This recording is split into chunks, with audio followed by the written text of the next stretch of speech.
Okay, Eli, I'm just going to do a quick tutorial. There's two things you need to do. One's proactive, one's reactive. The first one is the proactive one, is the thing I think you forgot to do, and it's probably the most important. When you're going to install anything using Wine, you need to look it up on WineHQ first. And so I'm going to type in battle.net. That's the first thing you need to install. And then I'm going to look for we'll just put in WoW.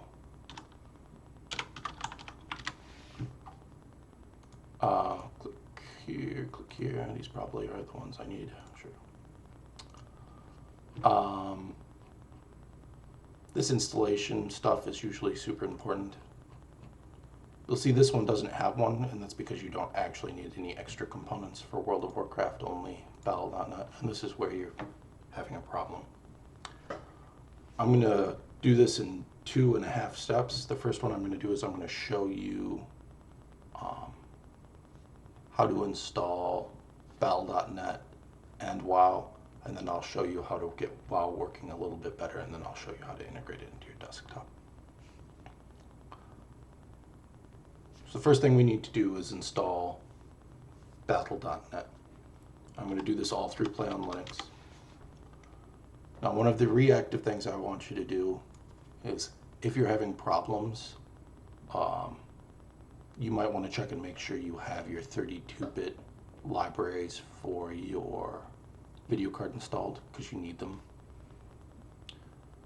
Once that's all sorted, or you can just skip that and go on, find out later, we're going to create a new wine bottle. It is going to be a 32-bit prefix, and it is going to be the system wine. So you're going to hit new. 32-bit system, and you're going to name it. And this one, I would name something like battle.net. After you have that installed, and you'll see I have one here named World of Warcraft. This is the one. You're going to go to miscellaneous, and you're going to open a shell. Open the shell and type in wine tricks, all one word. And you should get this guy here. First thing you need to do is select the default wine prefix, because we're working in the default, the system default. I'm going to install a font. I'm going to install core fonts. As you can see, it requires core fonts. I'll hit OK. Then I'm going to install a Windows DLL or component. Now, if you Googled this MSVCP 140, you'd find out that that is from VC Run 2015. It's a Microsoft library set. And so I'll click on that and hit OK. And you'll see right there, actually right here, MSVCP 140.dll. So that's the library you're missing. You click OK. Poof, you're done. Your bottle's set up. Let's cancel out all this. Then you're going to run an executable. I'm going to assume that you already have battle.net downloaded. So you just go downloads, double click on battle.net. Should install. Yes, I know, I hit cancel. Congratulations. Sorry, talking to the computer. Then what you're going to do is you're going to go general, make a new shortcut for the virtual drive, and you pick battle.net. Then you should be able to go here, open battle.net, put in your information, then you should be able to install WoW from there. After WoW is installed there, you can create another shortcut if you want, if you don't want to do the second step in this procedure, and just click on wow.exe. Not WoW 64, but wow.exe. And you'll be done. If you want to use a little bit more space and get a little bit more efficiency out, I would create a second wine bottle. This one is not going to be your system default. You're going to go to manage wine versions. You're going to go to the 64-bit wine versions, and you're going to get one of the newer stagings. In this case, I would just choose 1.9.17 staging. I would go to configure. I would create a new wine bottle.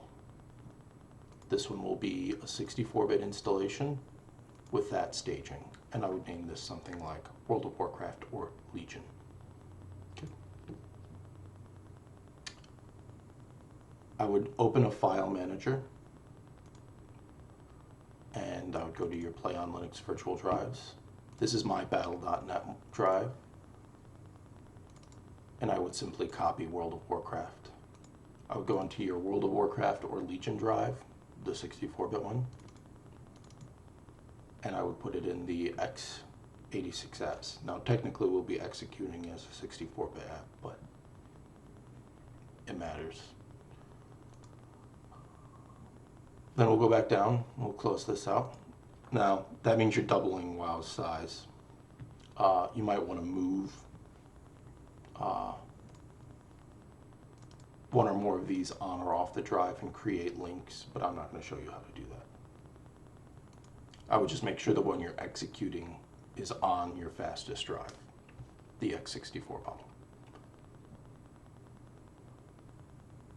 At that, I would create a new shortcut. You would pick the WoW 64 executable, and then you're going to go here and make sure it runs. If it runs, then you're going to go to wine, configure wine. We don't need any more components. And you'll go and switch this to Windows 7. That is something you cannot do for Battle.net. That will break Battle.net for some odd reason. And click this Enable CSMT for better graphics performance. Okay. Then I would go back and I'd run it and make sure WoW still runs. Then I would go to display, and I would switch to these settings. And your video memory is going to be whatever your video memory is, though I'm guessing your card has 2048 as well. Then I'd run WoW again to make sure it still runs. Okay. The last thing I would do is set up WoW. I would go into my World of Warcraft folder after setting it up, and I would, and I'm just talking not the user interface stuff and your mods, I'm talking like graphics options you want set a specific way, and I would set my permissions to this file read only. So what's going to happen is anytime you update, you'll update via battle.net, and then you'll copy the folder over and drop it in, and it will work just fine that way. But you're using twice as much space because the requirements for battle.net and World of Warcraft are slightly different under Wine. So now we've got a running World of Warcraft version. You could stop here. I'm going to do one more thing. I'm going to create a shortcut. Okay. I'm just going to hit cancel. And this is for WoW, and so this will be on my desktop. I'm going to go to its properties, and I'm going to see this huge command here. I'm going to copy it. So Control A, Control C. I'm just going to delete that. I just wanted the command. Then I would download something like a la carte or Menu Libre. These are menu editors that help you change icons and stuff for your menus. I use Menu Libre. I'm going to, you can already see I've done this video once and messed it up. Delete my WoW 2. I'm going to create a new launcher. I'll paste in the command, choose an icon and choose a launcher name, and save it. So I save like this, and you'll end up with an icon like this. It's got this big long executable, and I named it WoW, chose this icon, and now I can just type in WoW, hit enter, and it will execute WoW. I don't want to show my credentials on the screen just in case some odd reason I make this public. and you should have it running well at that point. So that's about it.